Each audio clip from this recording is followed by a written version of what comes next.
Welcome to The Wine Merchant by Merrill Chadwick, narrated by Mitchell Larson.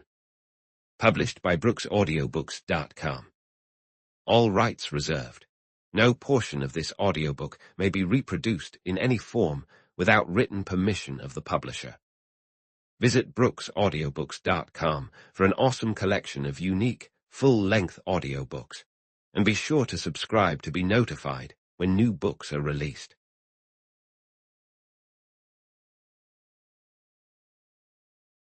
Chapter 1.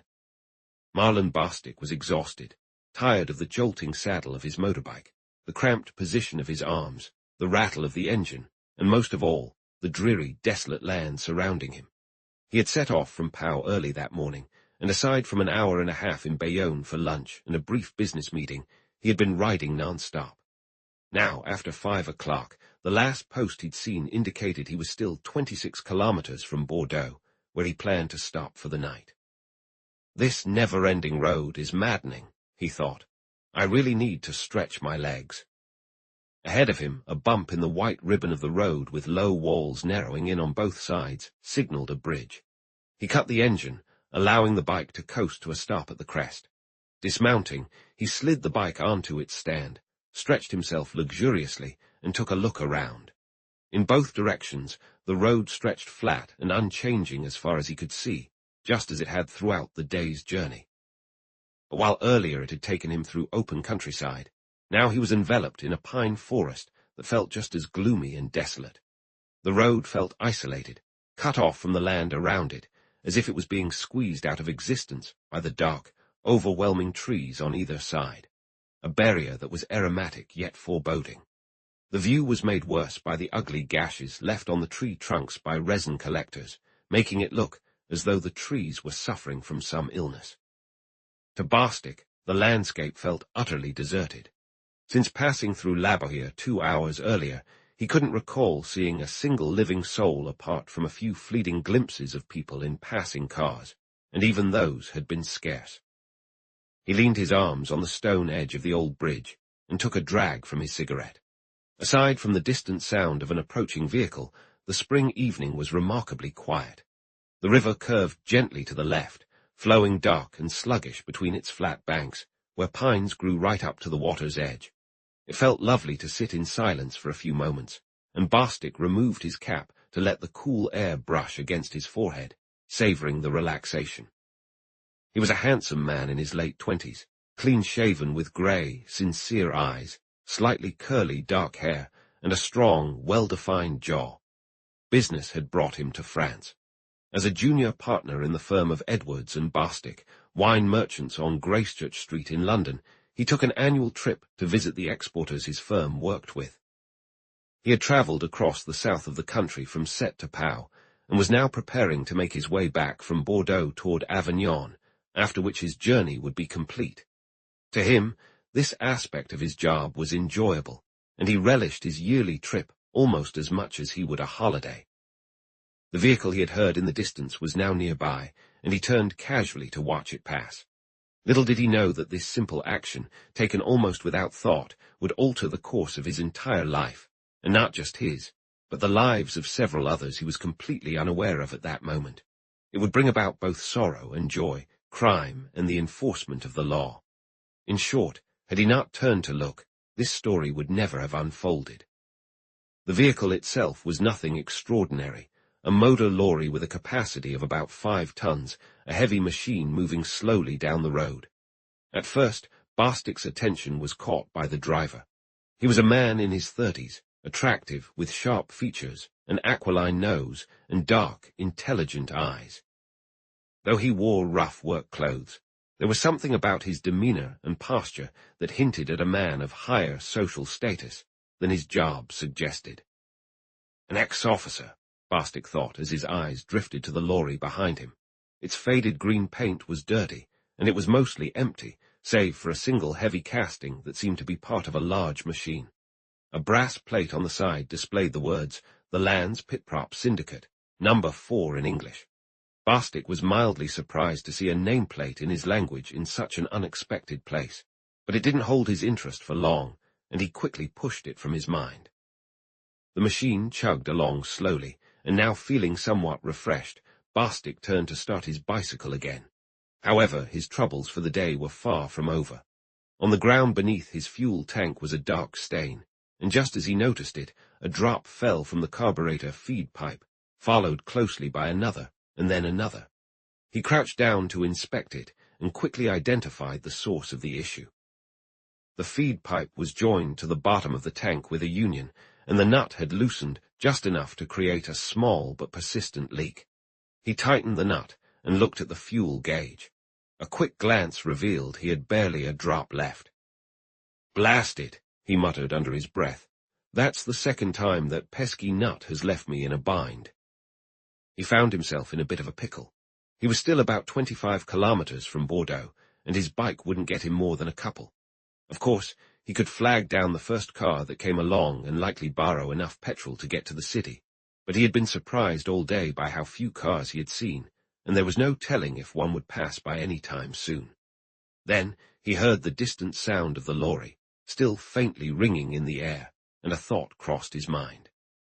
It was moving slowly enough that he might be able to catch up to it before he ran out of fuel. It was true he was heading in the wrong direction, and if he didn't turn back, he'd only end up farther from his destination. But when you're 25 kilometers away from where you want to be, a few hundred yards here or there hardly seemed worth stressing over. He turned his bike around and sped after the lorry. However, he had barely started when he noticed it veering to the right, gradually disappearing into the trees. Odd that I didn't spot that road, Bostic thought as he bounced along. He slowed down when he reached the spot where the truck had vanished, and there it was, a narrow lane just wide enough for the large vehicle to navigate. It curved away between the tree trunks, the surface battered and torn up by wheel tracks, prompting Bostic to conclude that riding it would be impossible. So he dismounted, tucked his bicycle out of sight among the trees, and set off down the lane on foot. Drawing on his knowledge of the area, he was pretty sure the path led to a dead end, where he would find the lorry. He could hear it not too far ahead, chugging along steadily. The lane twisted constantly, seemingly to skirt the larger trees. The earth was in its natural state, but the ruts had been filled roughly with chunks of stone. As he pressed on, rounding a bend, he got the shock of his life. Coming towards him along the lane was a girl. While this alone might not have been remarkable, she seemed so utterly out of place in these surroundings that Bostic was completely taken aback. She was of medium height, slender and graceful like a lily, and she appeared to be around 23. Dressed in various shades of brown, she wore a brown tam that reminded him of the rich, warm hue of autumn bracken on the moor. Her outfit included a brown sweater, a brown skirt, brown stockings, and little brown brogues. As she approached, Bostic noticed that her eyes, friendly, honest eyes, were a warm shade of golden brown, and a hint of gold glimmered in her brown hair. She was pretty, not classically beautiful, but undeniably charming and attractive. She moved with the natural grace of someone used to an outdoor lifestyle. As they came alongside each other, Bostic took off his cap. "Excuse me, mademoiselle," he said in his somewhat shaky French. "Do you know if there's a place nearby where I could get some petrol?" He then explained his situation briefly. She studied him with a keen, assessing look.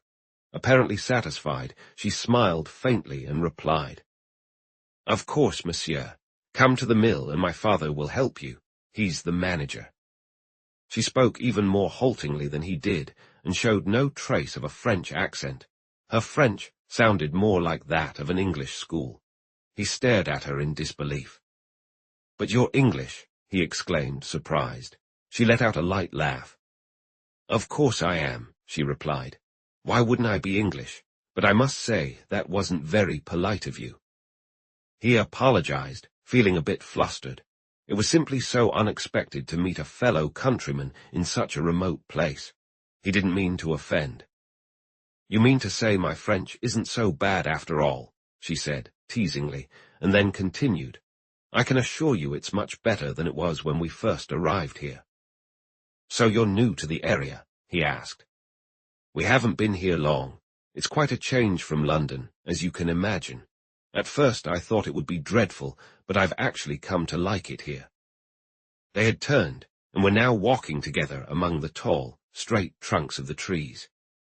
"I'm from London," Barstick said slowly. "I wonder if we have any friends in common." "Not likely. Since my mother passed away a few years ago, we've been living quite quietly and haven't gone out much," she replied. Barstick didn't want to seem too inquisitive.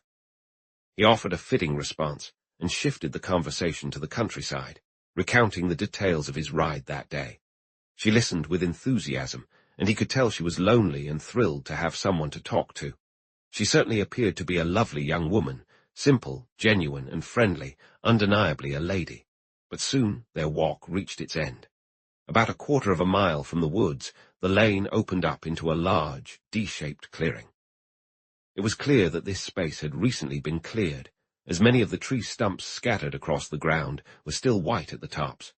Surrounding the semicircle of forest trees were fallen trees, some with their branches still intact, while others had been stripped down to long, straight poles.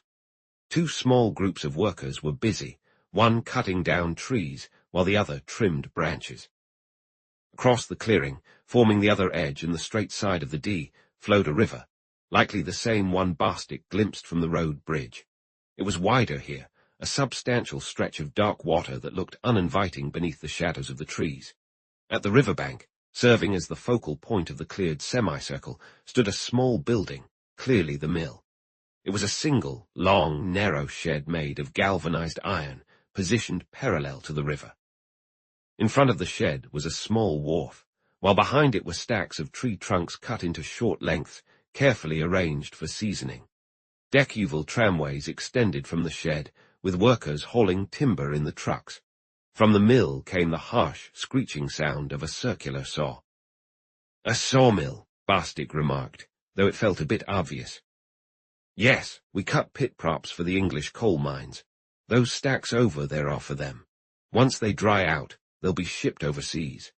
My father, along with a few others, provided the capital to get this started, and here we are." She gestured around the clearing, sweeping her arm to encompass the scene. "By Jove, what a splendid idea, I must say. You have everything you need, trees nearby, a river right there. From the looks of that wharf, I take it seagoing ships can come in." "Only those with a shallow draft. But we have our own motor ship, custom-built and always in operation. It makes the round trip in about 10 days. "Goodness," Barstick exclaimed again. "That's fantastic. Is that where you live?" He gestured towards a house perched on a slight hill at the far downstream edge of the clearing by the mill. It was a rugged, yet comfortable-looking structure made of galvanized iron, one level with a porch out front. A thin spiral of blue smoke drifted lazily from a brick chimney into the still air. The girl nodded. "It's not grand, but it's surprisingly comfortable," she said. "And the fires. I've never seen such wonderfully warm wood fires as we have. We use cuttings, you know. We have more wood blocks than we can handle."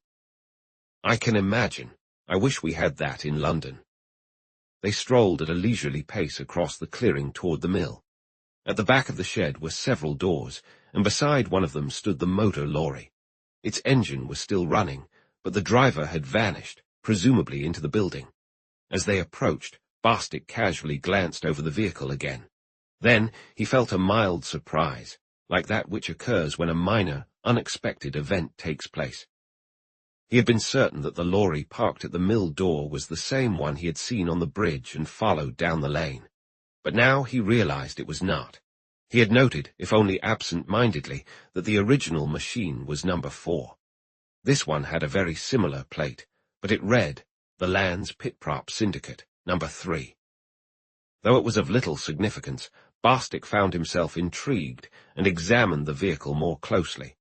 As he did, his initial surprise turned into confusion. The lorry was indeed the same.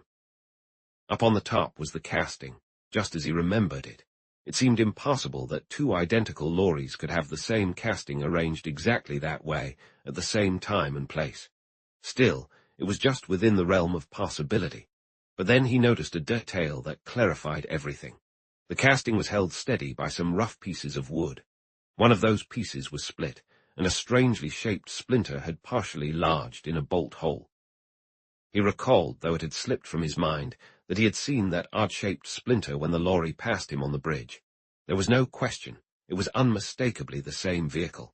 Without thinking, he stopped and stared at the number plate, wondering if his memory of what he'd seen on the bridge could be mistaken. He didn't think so. In fact, he was sure. He remembered the shape of the number 4, which had a notably small dip in the middle. There was no doubt about that either.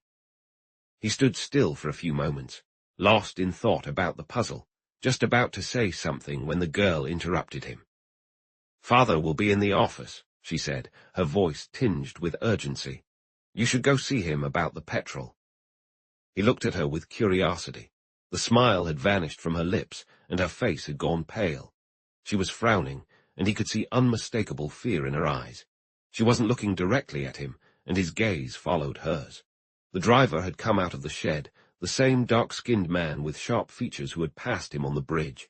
He stood there, staring intently at Bostic, his expression shifting from doubt and suspicion to outright hostility. For a moment, they were both frozen in place, and then the girl spoke again. "Oh, there's Father," she exclaimed, her relief barely concealed. "Come on, and let's speak to him." The interruption broke the tension. The driver looked away and bent over his engine. Bostic turned to the girl, and their brief encounter was at an end. Bostic sensed he had inadvertently caused some discomfort, but he couldn't pinpoint how, unless it had something to do with the license plate. However, it was clear his companion wanted to brush the matter aside, so he decided to set it aside for now, and following her gaze, focused on a man approaching from the far end of the shed. He was tall and slender, much like his daughter, moving with a graceful, almost cat-like stride. His face was oval and smooth, with a pale complexion further accentuated by his dark hair and eyes, along with a tiny mustache that was nearly black, delicately waxed and pointed at the ends. He had attractive features, but his expression was weak and somewhat shifty. His daughter greeted him, still a bit flustered. "We were just looking for you, Dad," she called, somewhat breathless. "This gentleman is cycling to Bordeaux and has run out of petrol. He asked me if there's any around here, so I told him you could help him." The newcomer gave Bostic a quick, searching, and somewhat suspicious look, but he responded politely, his voice cultured. "Quite right, my dear." He turned to Bostic and spoke in French. "I will be happy to assist you, sir. How much do you need?" "Thanks so much, sir," Bostic replied in English. "I'm from England. It's very kind of you, and I apologize for any trouble. A liter should get me to Bordeaux, or maybe a little extra just in case." "I'll give you 2 liters. It's no trouble at all." He turned and spoke quickly in French to the driver. "Yes, sir," the man replied, then stepped closer to his boss and murmured something. The other man flinched slightly, his expression momentarily filled with concern before he composed himself and approached Bostic. "Henry here will send someone with a 2-liter can to where you've left your machine," he said, then added with a charming smile, "So, sir, you're English. It's not often we encounter a fellow countryman out here in the wilds." "I suppose not, sir, but I can assure you, your pleasure and surprise hardly compare to mine. You are not just a fellow countryman, you are a friend in need as well." "My dear sir, I understand the frustration of running out of fuel. I dare say there's no place in all of France where you could go further without finding any than this very area. I take it you're out here for leisure." Bostic shook his head. "Unfortunately, no," he replied. "I'm on business for my company, Edwards and Bostic, Wine Merchants of London. I'm Bostic, Marlon Bostic, and I'm visiting the exporters we work with." "A pleasant way to go about it, Mr. Bostic. My name is Slatton. You see, I'm trying to transform the landscape here." "Yes, miss." Bostic paused, glancing at the girl. "Miss Slatton mentioned your efforts. It's a brilliant idea, I believe." "Yes, I think it will prove quite profitable. I assume you're not staying long." 2 days in Bordeaux. Then I'm heading east to Avignon. Do you know, I envy you a bit. One tires of these tree trunks and the sound of saws. "Ah, there's your fuel." A worker approached with a red shell can. "Well, Mr. Bostic, I wish you a pleasant journey. I hope you won't mind that I can't accompany you further. I really have to get back to work." He turned to his daughter, smiling. "Madeline, could you see Mr. Barstick to the road?" He shook Barstick's hand, politely declined his offer to cover the cost of the fuel, and waved away Barstick's thanks before turning back toward the shed. The two young people walked slowly back across the clearing, the girl clearly eager to enjoy the rare companionship, and Barstick equally willing to extend this delightful encounter. Yet, beneath the pleasure of their conversation, he couldn't shake off the unsettling incident that had just occurred, and he felt compelled to ask a few careful questions about it. "Hey," he said during a lull in their discussion, "I hope I didn't upset your driver. Did you notice how he looked at me?" The girl's demeanor, which had been relaxed and carefree, shifted abruptly. She became somewhat reserved and self-conscious. Still, she responded quickly. "Yeah, I saw, but you shouldn't take it personally. Henry was badly shell-shocked, and he hasn't been quite himself since." "Oh, I'm sorry to hear that," Barstick said, wondering if the man might be related to her. "Both my brothers went through it. They had it pretty rough, but they're on the mend now. I think it just takes time." "I hope so," Miss Slatton replied, then calmly but firmly redirected the conversation. They began to share their thoughts about London, and Barstick felt a twinge of regret when, after filling his tank and wheeling his bicycle back to the road, he could no longer find a polite excuse to linger in her company. He said goodbye with a heavy heart, and about half an hour later he was climbing the steps to his hotel in Bordeaux. That evening, as well as on several occasions after, his thoughts drifted back to the encounter with the driver. At the time, Miss Slatton's explanation about the shell shock had seemed to fully justify Henry's behavior. But now, Barstick found himself questioning it. The more he replayed the whole scene in his mind, the more convinced he became that he hadn't misread the license plate, and it increasingly seemed that the driver had recognized what Barstick had noticed, and resented it. He couldn't shake the feeling that there was a secret at play here that the man was desperate to keep hidden. Barstick had to admit that all of Miss Slatton's behavior lined up with the idea that she, too, was in on this secret, and shared the same anxiety. It was strange to think that something as minor as changing the number plate of a motor lorry could hold such significance, assuming he wasn't mistaken. Even if it had actually happened, it seemed like a trivial issue, and from what he could see, the reasons behind it, along with any potential fallout, were likely just as insignificant. It piqued his curiosity, but it was hard to believe it could be anything important. As Barstick pedaled east through France, his interest in the whole situation faded, and by the time he arrived in England 2 weeks later, he had almost stopped thinking about it altogether. Yet the image of Miss Slatton lingered in his mind, and more than once he found himself wishing he had taken the chance to return to the mill and rekindle the unexpected friendship they had started. Chapter 2. At 10 o'clock on a lovely evening near the end of June, about 6 weeks after the incident mentioned in the last chapter, Barstick found himself among a group of young men gathered around the open window of the smoking room at the Rovers Club on Cranbourne Street. They had just dined together and were enjoying a relaxed hour filled with casual conversation before deciding on their next moves. Some would head to catch trains to the suburbs, others to their rooms in the city, while a few would seek out more lively entertainment to cap off the evening. The Rovers occupied the 4th floor of a large building close to the Hippodrome. Its members were mainly business and professional men, but there was also a mix of Parliament members, political aides, and junior government officials. Despite its less-than-ideal location, they were drawn to the club for its reasonable fees and exceptional food. The evening was tranquil, and the sounds from the street below drifted up gently to the small gathering at the window, just as the smoke from their pipes and cigars rose slowly toward the ceiling. The soft hum of traffic provided a pleasant backdrop to their conversation, much like a soft pedal supporting dreamy organ music.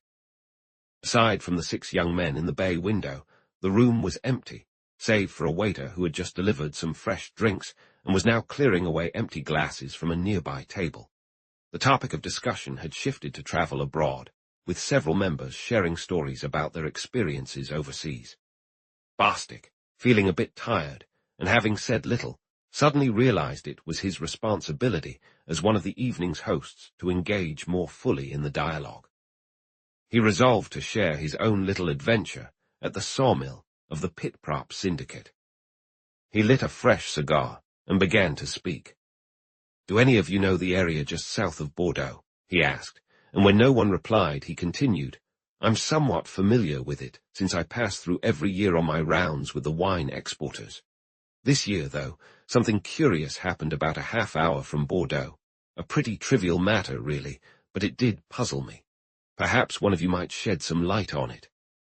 "Please, my good man, share your trivial story," Jelfs, one of the men at the end of the group, urged. "We shall consider it with all the seriousness it surely deserves." Jelfs was a stockbroker and the group's resident joker. He meant well, but he could be quite tiresome.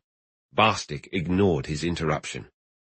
"It was between 5 and 6 in the evening," he continued, detailing his journey that day, which culminated in his visit to the sawmill and the odd change in the lorry's number.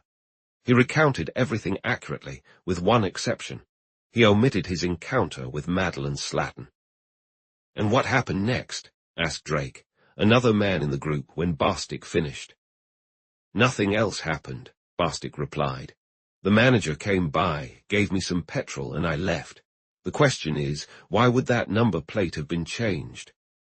Jelfs leaned forward, his eyes fixed on Bostic, and gave a slight nod that signaled to the others that he was about to make a joke. "You mentioned," he said with a marked seriousness, "that the lorry went from 4 to 3. Are you sure you didn't miscount by 41? "What do you mean?" Bostic asked, puzzled. "I mean," Jelfs replied, "that it's quite common for a number 4 lorry to, say, transform into number 44 after lunch." "Are you sure it wasn't 44? Bostic's friends joined in the laughter directed at him. "It wasn't 40 anything, you old fool," he said with good humor. "It was 4 on the road and 3 at the mill, and I'm as certain of that as I am that you're a lovable idiot." "Inconclusive," Jelfs murmured, "completely inconclusive. But," he pressed on, "you can't hold back evidence. You still haven't told us what you had for lunch." "Oh, give it a rest, Jelfs," said Gibbons, a thin-faced and eager young man who hadn't chimed in yet. "Do you have no theory of your own, Bostic?" "None. I was completely baffled. I would have brought it up earlier, but it seemed like blowing things out of proportion." "I think Jelfs' question deserves an answer, you know," Drake said critically, and after some more light-hearted banter, they let the topic slide. Not long after, one of the men had to leave to catch his train, and the group started to break up. As they stepped outside, Bostic found Gibbons walking beside him. "Are you heading home?" Gibbons asked. "If you are, I'll join you." Claude Gibbons was the son of a clergyman from the Midlands, a sharp, even brilliant student who had excelled in both school and university. At just 28, he was already making a name for himself on the headquarters staff of the Customs Department. His thin, eager face, with its hooked nose, pale blue eyes, and slightly disheveled hair, reflected his sharp, somewhat speculative mind. Whatever he did, he committed to it fully. He was genuinely interested in every task he took on, often tending to obsess over his interests. He had a particular passion for puzzles of all sorts, and many a complex problem presented to him as a last resort was met with a surprisingly quick and thorough solution. His critics, while acknowledging his ingenuity and the almost uncanny speed with which he grasped the essential facts of a case, claimed he lacked endurance, but so far there had been no signs of that weakness. Gibbons and Bostic first crossed paths for business when Gibbons was sent to the wine merchants regarding some customs matter. That initial connection had grown into a light friendship, although they hadn't spent much time together. They walked up Coventry Street, crossing the Circus, and making their way into Piccadilly. Gibbons had an apartment on a side street near Knightsbridge, while Bostic lived further west in Kensington. When they reached Gibbons's flat, he paused at the door. "Care for one last drink?" he asked. "It feels like ages since you've been here." Bostic agreed, and soon they were comfortably settled by an open window in the small but cozy sitting room. They chatted for a while, and then Gibbons shifted the conversation to the story Bostic had shared at the club. You know, Gibbons said, tapping the ash off his cigar, I found that tale of yours quite fascinating. It's an intriguing little mystery. I take it you're sure about those numbers. Barstick chuckled. I'm not perfect, and I've made mistakes before, but I doubt I got this one wrong. The issue lies with the number at the bridge.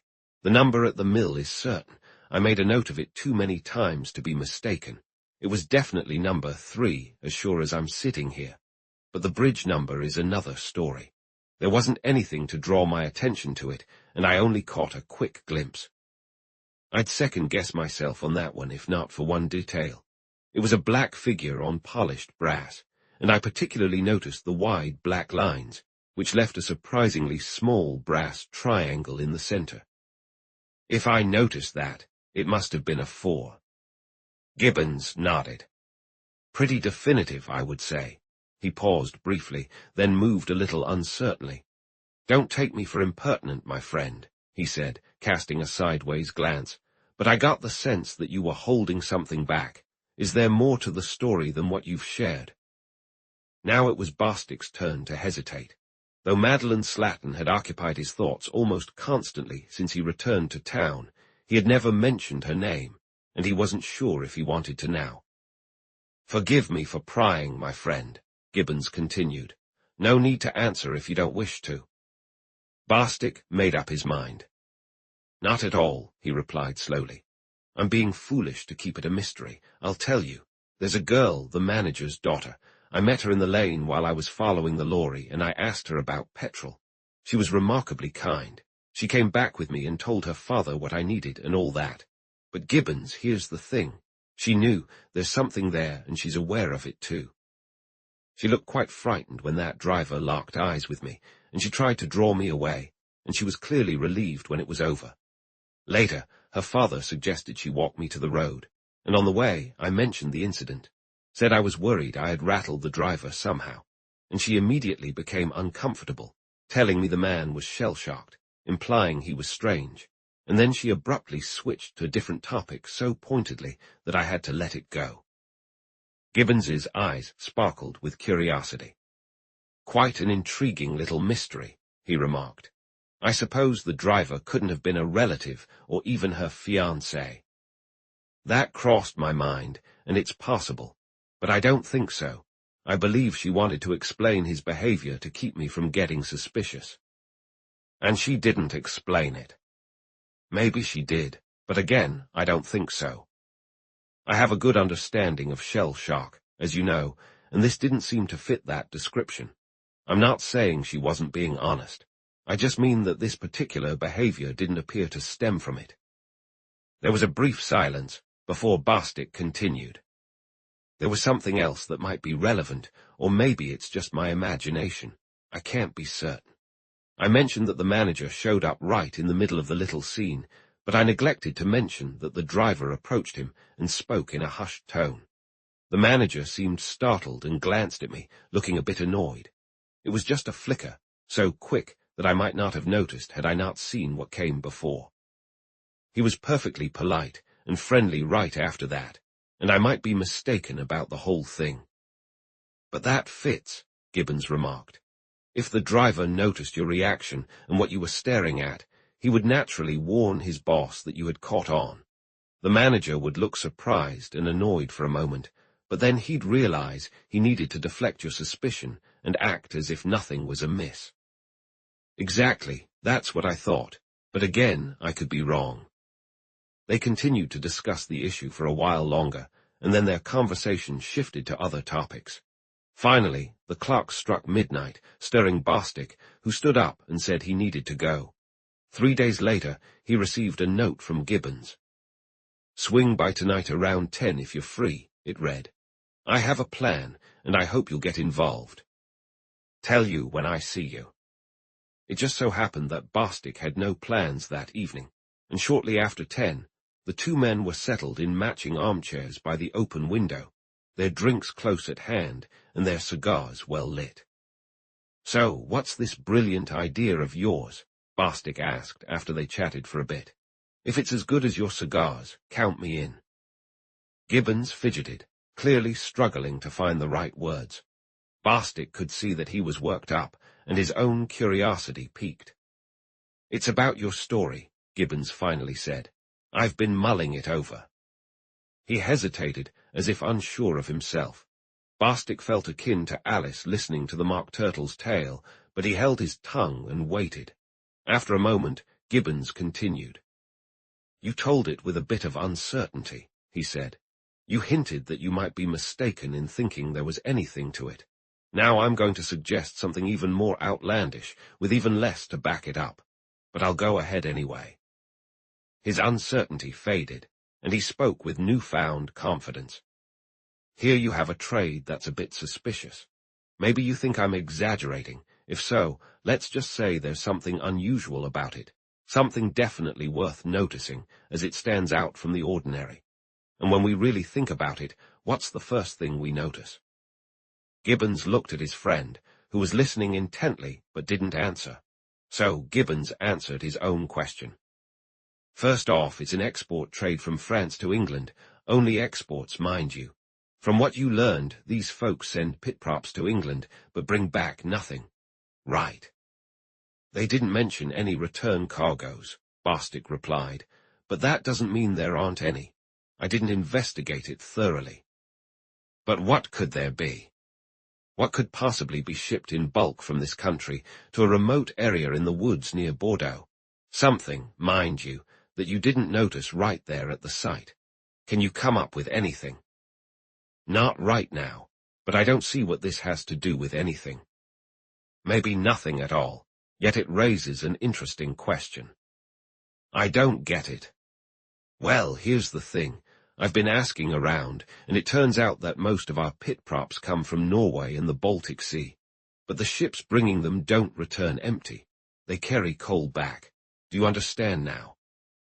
It was clear that Gibbons was hinting at something specific, and Barstick felt his curiosity grow. "I suppose I'm being a complete fool," he admitted, "but I honestly have no idea where you're heading with this." "Let's talk about costs," Gibbons replied. "Consider it from a financial standpoint. Timber in Norway is as abundant and economical to harvest as in the lands, maybe even cheaper since they have water power available. However, your shipping costs will be significantly lower if you have a return cargo. So, logically, it ought to be cheaper to bring props from Norway than from France. Are you following me so far?" Barstick nodded. "If it costs the same to cut the props in both places," Gibbons continued, "and the freight from Norway is less, then the Norwegian props should be cheaper when they reach England. So how are your friends making it profitable?" "Maybe they have more modern methods. Everything appeared efficient, and that manager seemed pretty sharp." Gibbons shook his head. "Perhaps, but I have my doubts. I doubt you could teach the Norwegians anything about exporting timber. It might be fine, but I question whether the Bordeaux people actually have a profitable business." Barstick looked confused. "But it must be profitable, otherwise they wouldn't keep doing it. Mr. Slatton claimed it was doing well enough." Gibbons leaned forward, his eagerness evident. "Of course he would say that," he exclaimed. "Don't you see, his assertion alone raises suspicions.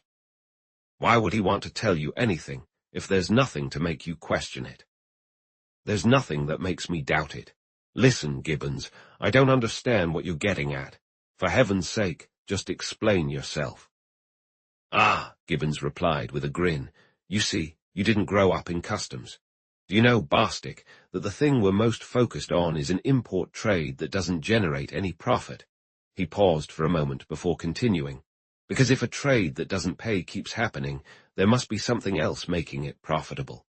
Just think, Barstick, what would make a trade from France to this country profitable?" Barstick took a sharp breath. "Good Lord, Gibbons, are you suggesting smuggling?"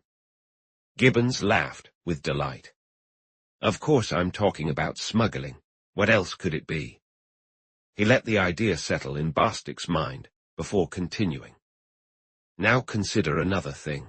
Bordeaux, as you well know, is right in the heart of the brandy region. You see where I'm going with this. My department would certainly be interested in any secret trade coming from Bordeaux.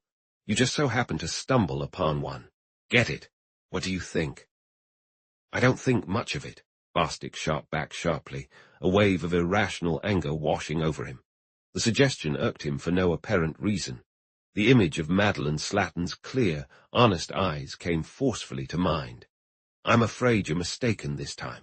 If you had met Miss Slatten, you would know she's not the type of girl to get involved in anything like that. Gibbons regarded his friend closely, surprised, but he simply said, You think not? Well, perhaps you're right. You've seen her, and I haven't.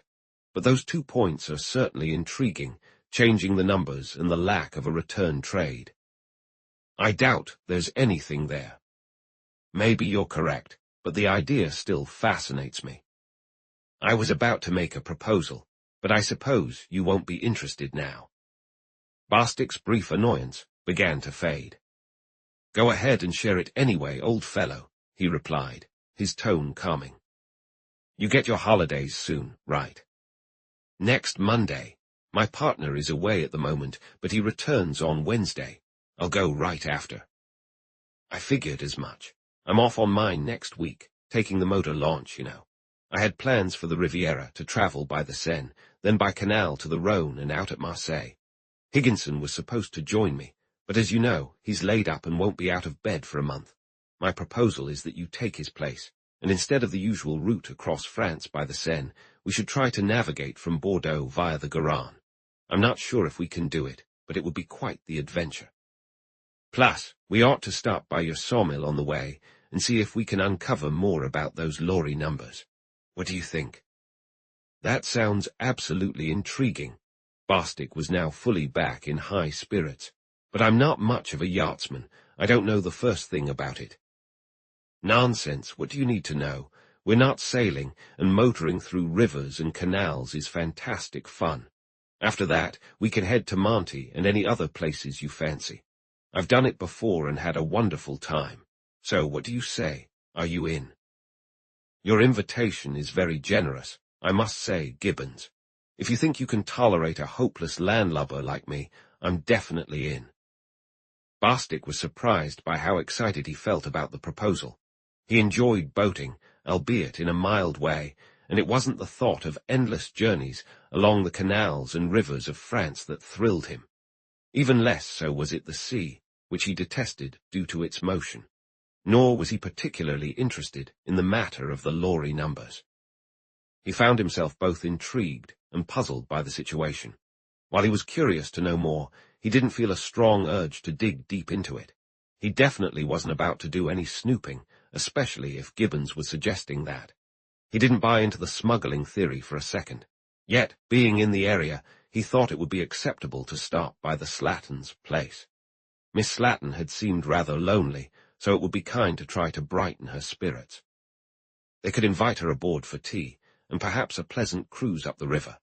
He could easily imagine their launch gliding smoothly between the tree-lined banks, Gibbons managing the engine and steering, while he and the brown-eyed girl laughed and chatted together in the back, or wherever one sat on a motorboat. He envisioned a beautiful, sunny afternoon, warm and inviting, with just enough wind created by their movement to keep it from being stifling. His daydream was interrupted as Gibbons broke into his thoughts, and he realized his friend had been talking for a while. She's definitely overpowered, if anything, Gibbons noted, but that's good for emergencies. I once got 15 knots out of her, though she usually averages around 12.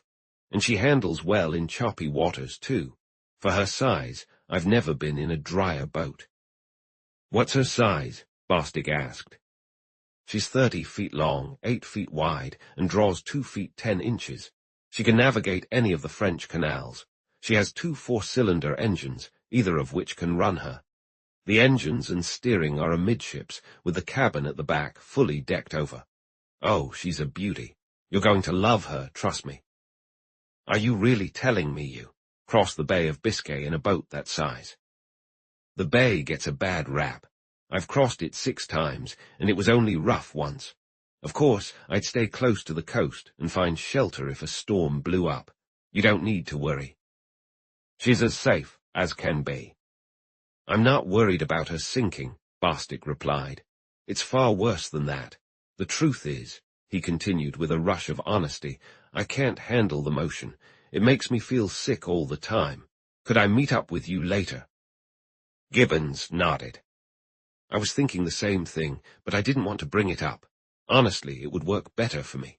You see, I leave for my holiday a week earlier than you. I don't want to waste time waiting around for you. I'll hire a man to take the boat over to Bordeaux, send him back home, and you can travel overland to meet me there. How does that sound?" "Perfect, Gibbons. Couldn't be better." They went on discussing the details for nearly an hour, and by the time Bostic headed home, they had agreed that he would take the night train from Charing Cross the following Monday to catch up with Gibbons. Chapter 3. It was already dusk when the 9 p.m. Continental boat train departed from Charing Cross, with Marlon Bostic settled in the corner of a first-class compartment.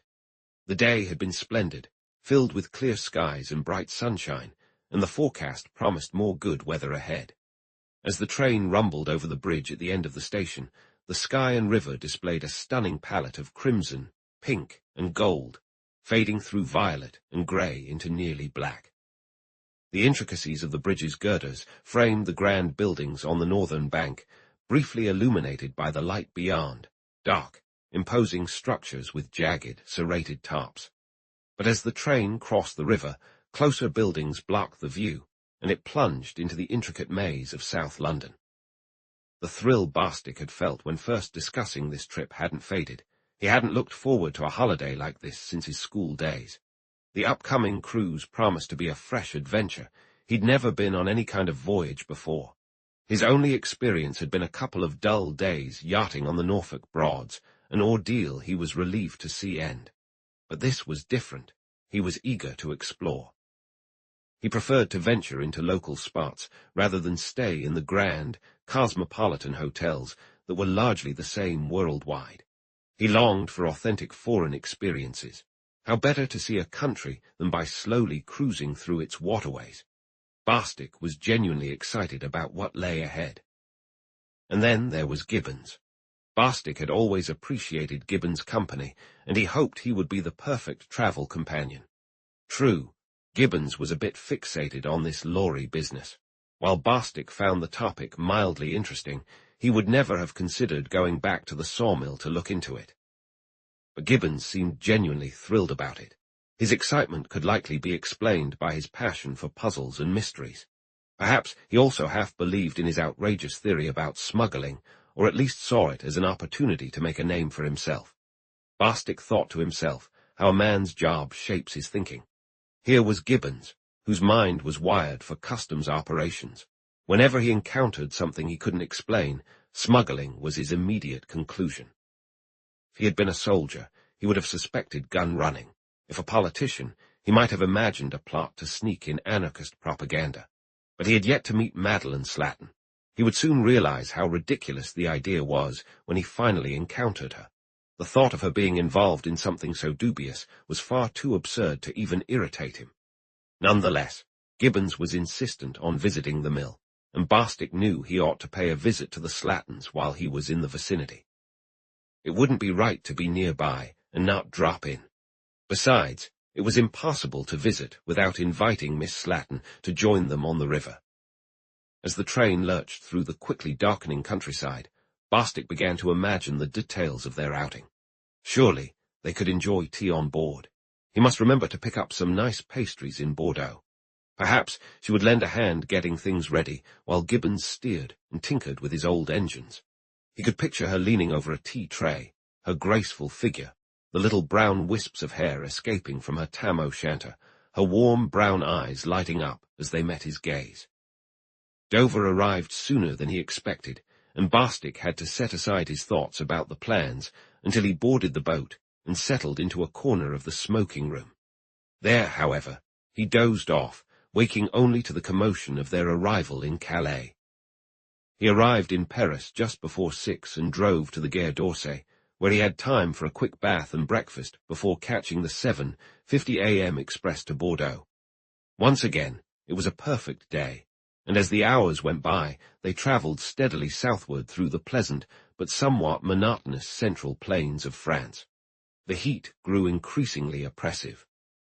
Poitiers felt hot, Angoulême was like an oven, and Barstick was relieved when, at 4:45, they finally caught sight of the Garan as they approached Bordeaux, pulling up moments later at the Bastide station. Gibbons was waiting at the barrier on the platform. "Hello, old friend," he exclaimed. "Great to see you. Hand me one of your bags. I've got a taxi waiting outside." Barstick passed over the smaller of his 2 suitcases, mindful of Gibbons's advice, and having left behind most of the things he planned to bring. They located the taxi and immediately drove across the grand stone bridge connecting the Bastide station and its eastern suburb to the main city on the west. Before them lay the impressive curve of the quays, hugging the Garonne, now a wide river more than 1/4 of a mile across, with the town's towering buildings behind it. Among them, church spires rose up, and farther down the river, the 3 grand columns of the place des Quincances were visible. "What a river this is," Barstick remarked, gazing along the expansive stretch of water. "Absolutely. I've got the Swallow moored at a private wharf a bit farther upstream. It's a bit of an old place, but it's much easier than trying to moor in the river and rowing out.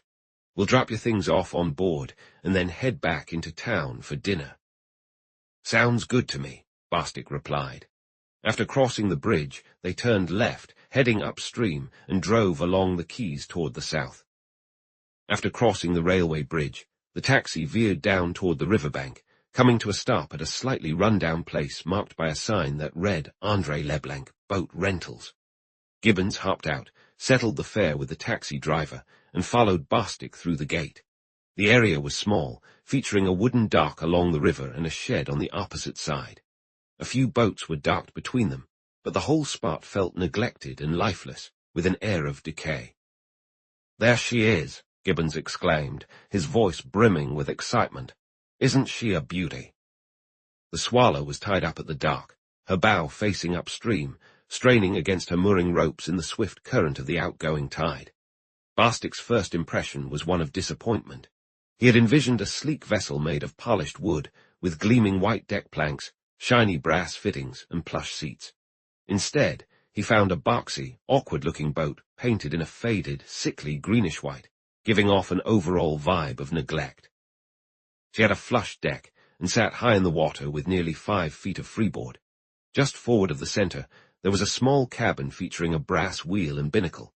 Behind the cabin, in the open deck space, sat a skylight that doubled as 2 small seats facing each other. A short mast rose from the front, atop which was a lantern cage, and further forward, almost at the bow, an unexpectedly hefty anchor was stowed in a grid, accompanied by a small-hand winch for retrieving the chain. "We caught a bit of wind coming around the Cowber into the river," Gibbons continued excitedly. "I'll tell you, she didn't take on a drop of water. The cabin stayed bone dry while green waves kept splashing over her." Barstick found it easy to believe. Although this vessel was not exactly a beauty, he could see that it was sturdy. In fact, it was quite robust. He silently thanked his lucky stars that he hadn't been involved in the test. Just the thought sent a shiver down his spine, and he felt grateful that the Paris-Orleans railway was sufficient for his journey to Bordeaux. However, recognizing the expectation placed upon him, he began to praise the boat until the unsuspecting Gibbons was convinced he shared the same enthusiasm. "Yes, she's all that," he replied. "Come on board and check out the cabin." They carefully descended a set of steps set into the front of the wharf, slick and covered in a film from the retreating tide, and stepped over the side into the modest deck-house. "This is the chart house, shelter, and entryway all in one," Gibbons explained. "All the engine controls are up here, and I can reach them with my left hand while steering with my right." He demonstrated as he spoke, and Barstick had to admit that the setup was impressively compact and efficient. "Now come below," Gibbons said proudly, disappearing down a steep set of steps against one wall of the space. The hull was divided into 3 sections. In the middle was the engine room with its twin engines. Forward was a storeroom containing, among other things, a collapsible boat, and at the back was a cabin with lockers on either side, a folding table between them, and a marble-topped cupboard that held a Primus stove. The woodwork was painted a faded greenish-white like the exterior, but it was grimy and worn, giving the whole place a neglected appearance. A mix of various oils hung in the air, with paraffin being the most prominent. "You can use the port locker," Gibbons explained. "See, the top lifts up so you can store your belongings inside. When it's just the two of us, we sleep on the lockers. You'll find a sheet and blankets in there. There's a board underneath that flips up to keep you in if the boat rolls. Not that we'll need it until we reach the Mediterranean. I'm afraid," he continued, answering Bostic's unvoiced concern, "the place isn't very tidy. I didn't have time to clean up much. I'll explain that later." "I suppose," he said reluctantly, "we should tidy up a bit before heading to bed. Mood lifting. Let's not do that now. Let's go into town for dinner as soon as you're ready." He busied himself, describing with the careful detail of both the designer and owner the various gadgets the boat held. By the end of his explanation, Bostic felt confident that, if he could remember the instructions, there were few situations he couldn't handle or challenges that might catch him off guard. A short while later, the two friends climbed back up the slippery steps. Strolling leisurely through town, they entered one of the larger restaurants in the Place de la Comédie. Since Bostic had arrived, Gibbons had spoken animatedly, his thin, hawk-like face appearing even more eager than the wine merchant had ever seen. Initially, Bostic had attributed this energy to the excitement of his arrival, the novelty of showing the boat to a newcomer, and the beginning of their cruise. But as dinner progressed, he started to sense that there was another reason for his friend's evident excitement. Bostic was not one to beat around the bush. "What's going on?" he asked during a lull in their conversation. "What do you mean?" replied Gibbons, looking puzzled. "You seem all worked up. You're fidgeting like you're sitting on hot coals and talking a mile a minute. What's with all this excitement?" "I'm not excited," Gibbons said seriously, "but I will admit I'm rather intrigued by what has happened since we parted that night in London. I haven't shared it with you yet. I was waiting until we finished dinner so we could really talk. Let's go sit in the garden, and I'll fill you in." After leaving the restaurant, they made their way to the Place des Quinconces, crossed it, and entered the Jardin public. The band was silent, and while there were a few people around, the area didn't feel crowded. They found 2 empty chairs beneath a large tree, a bit removed from the walkways. Settling in, they enjoyed the gentle evening breeze, warm but no longer stifling, and watched the Bordelais strolling by. "Yes," Gibbons continued, lighting a cigar, "I've had quite an adventure. You'll want to hear this. I connected with Maxwell, the telephone guy, who also happens to be a yachtsman. He was heading to Spain for a holiday. The boat was stuck in Southampton, and we made it down there just after noon on that Monday. We spent the day checking her over and stocking up on supplies. The following day, we sailed down the channel, stopping in Dartmouth for the night and to refuel. Wednesday was the big day, crossing over to Brest, about 170 miles of mostly open sea, with Ushant wading at the end, a dreadful spot, usually foggy and always full of strong currents. We planned to hang out in the Dart until the weather improved, so we sent a message to the meteorological office for updates. That Tuesday night, we got a great forecast, so on Wednesday we decided to go for it. We slipped out past the old castle at Dartmouth by 5 a.m., had a fantastic run, and reached Brest by 7 that evening. There we refueled again, and by Thursday we were off to St. Nazaire at the mouth of the Loire. We had hoped to make a long journey on Friday and arrive right here, but as I mentioned, the winds picked up off the Cauba, and we could only reach the mouth of the river. We docked at a little place called Le Verdun, just inside the Point de Grave. That's at the tip of the land fork on the southern side of the Gironde estuary. On Saturday, we finally arrived here around midday, searched around, found that old wharf, and tied up. Maxwell left for Spain that very evening. Gibbons took a moment to pause, as Bostic congratulated him on the trip. "Yes, we had decent luck," he continued, "but that's not the main thing I wanted to share. I brought along a fishing rod and all the gear. On Sunday, I took a car and drove out along the Bayonne road until I reached the bridge over the river. It's called the Lesque, as I found out. I told the driver to return for me at 6, and I strolled down the river to do a little exploration. The works were closed, and by keeping the mill building between me and the manager's house, I was able to get a good look around without being seen. At least, I think I went unnoticed. I must say, everything seemed legitimate. It's clear those tree cuttings are pit props, and I couldn't spot anything even slightly suspicious. I told you there was nothing really wrong, Bostic chimed in. I know you did, but just bear with me. I made my way back to the forest, still sheltered by the mill building, and wandered through the trees to find a spot for what I planned to do the next morning. I intended to spend the day observing the lorries coming and going from the works, and naturally I wanted to stay hidden myself. As you know, the woods are quite open. The trees are dense, but there's hardly any underbrush, making it tough to find good cover. Eventually, I discovered a little hollow with a mound between it and the lane and road, just a small unevenness in the ground like what a soldier would create when digging in. I figured I could lie there unseen and use my binoculars to see what was happening. I have a really good prism monocular, 25 times magnification with excellent clarity. From my hollow, I could just catch a glimpse of vehicles moving along the main road, but I had a pretty good view of the lane for at least half its length. The view was somewhat obstructed by the branches, but I was sure I could tell if any games were being played. I made some discreet markings to help me find the spot again, then headed back to the river and to the bridge to catch my taxi. Gibbons paused to take a drag from his cigar. Bostic remained silent, leaning forward, clearly intrigued. The next morning, which was yesterday, I hailed another taxi and returned to the bridge, this time dressed as a fisherman. I had packed a lunch and instructed the driver to pick me up at 7 in the evening. Once I found my hidden spot, I lay down and pulled out my binoculars. I settled in a little before 9 o'clock. The woods were eerily quiet.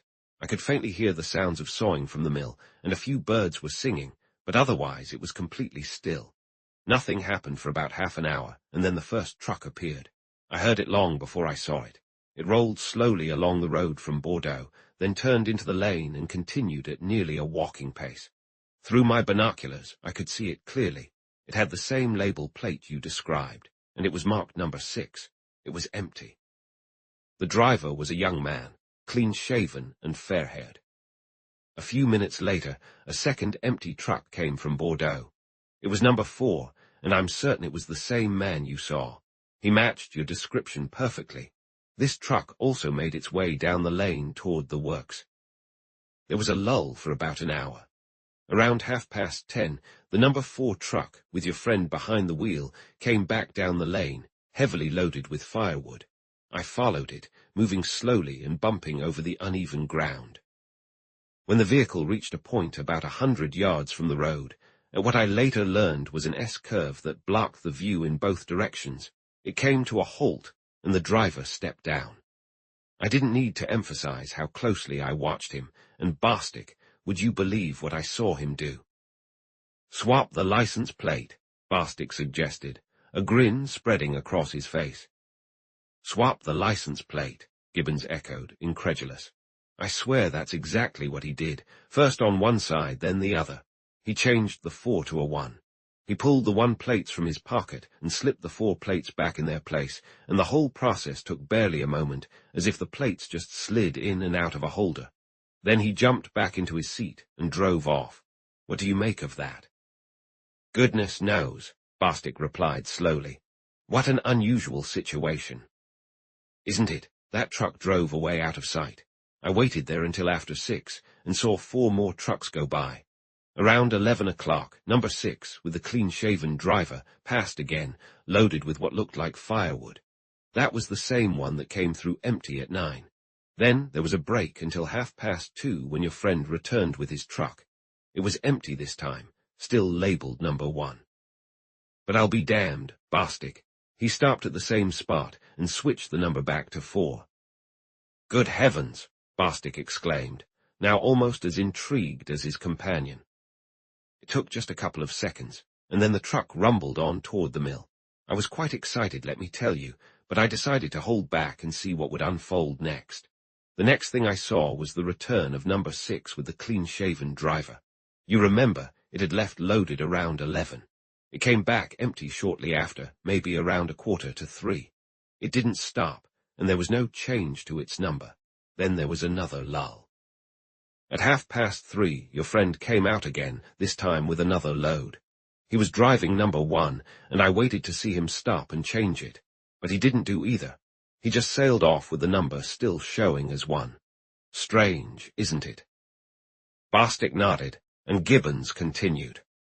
I stayed put, still watching, but I didn't see any more lorries. Then, about 10 minutes later, I saw someone who looked like Miss Slatton.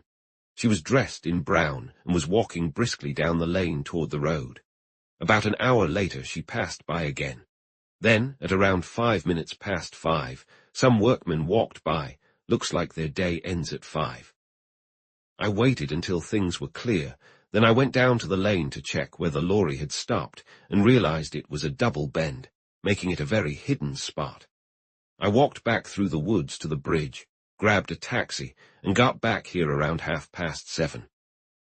There was a moment of silence after Gibbons finished speaking, and then Bostic asked, How long did you say those lorries were gone unloading?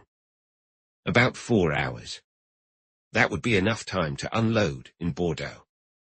Sure, an hour and a half to unload, the same to return, and an hour in the city. So yes, that part checks out. Once again, silence fell, and Bostic broke it with another question. You don't have a theory of your own? Not a one. Do you think that driver could have been playing his own game, maybe somehow in on the syndicate? What about your own argument? Replied Gibbons. Is it likely Miss Slatton would join the driver in anything illegal? Remember, you thought she was in the know. Bostic nodded. That's true, he said slowly. Supposing for a moment it was smuggling, how would that help you make sense of this situation? It wouldn't. I can't find any clarity anywhere. The two men smoked in silence, each lost in their own thoughts. A certain aspect of the matter that had always lingered in Bostic's mind began to take shape. It hadn't seemed like a big deal when the two friends first chatted about their trip, but now that they were actually getting into it, the issue was becoming more pressing, and Bostic felt it needed to be addressed. So he spoke up again. You know, my friend, there's something I'm still unsure about. This situation you've uncovered is incredibly intriguing and all, but I honestly can't see why it concerns us. Gibbons nodded quickly. I know, he replied. That's been on my mind too. I felt terrible yesterday when that girl came by, as if I were intruding on her. I wouldn't want to do that again. But I want to go to this place and dig a little deeper, and I think you do too. I'm not so sure about that, Bostic said. We both want to, Gibbons insisted, and we have every right to pursue it. Look at my case first. I work in the customs department, and part of my job is investigating suspicious imports. Am I not justified in trying to find out if smuggling is happening? Of course I am. Besides, Bostic, I can't ignore the fact that if I expose something like this, I'd be set for life. Understand, we're not out to hurt anyone. We just want to make sure they're not doing anything harmful to us. Doesn't that make sense? That may be fine for you, but I don't see how this is my concern. I think it is, Gibbons said very quietly. It's our concern, the responsibility of any decent person. There's a chance that Miss Slatton might be in some kind of danger. We owe it to ourselves to find out. Bostic sat up sharply. For heaven's sake, what do you mean, Gibbons? He exclaimed, visibly agitated. What danger could she possibly be in? Well, just imagine there is something wrong. I'm only supposing here, he added as Bostic shook his head impatiently. If there is, it's likely to be serious, and the people behind it won't be timid. Once again, if there's one thing Miss Slatton is knowledgeable about, it's everything going on around her. Oh yes, she really does, he insisted as Bostic appeared ready to argue. Look at your own evidence. But if she's involved in some large, shady business, she might be in serious trouble. In any case, as long as there's a chance, it's our responsibility to find out. Bostic stood up and began to pace, his head down and a scowl on his face. Gibbons ignored him until Bostic eventually returned to his seat. You could be right, he said. I'll join you to figure this out, but I won't engage in any spying. Gibbons felt satisfied with his approach. "I completely understand your viewpoint," he replied smoothly, "and I must admit I think you're correct. We'll go take a look around, and if everything seems fine, we'll leave without any fuss. Does that sound good?" Barstick nodded. "So what's the plan then?" he asked. "I think we should take the boat to the Lesk tomorrow. It's a long journey, and we need to leave early. Would 5 be too early for you?" "5, not at all. I'm fine with starting now. The tide starts to go out at 4. If we leave by 5, we'll catch the best current. We should be out of the river by 9, and in the Lesk by 4 in the afternoon. Even though that mill is only 17 miles away as the crow flies, going by sea is quite the trek, around 130 miles, I'd guess." Gibbons glanced at his watch. "It's 11 o'clock. How about we head back to the Swallow and get some rest?" They left the Jardin and strolled leisurely through the well-lit streets until they reached the launch and boarded it.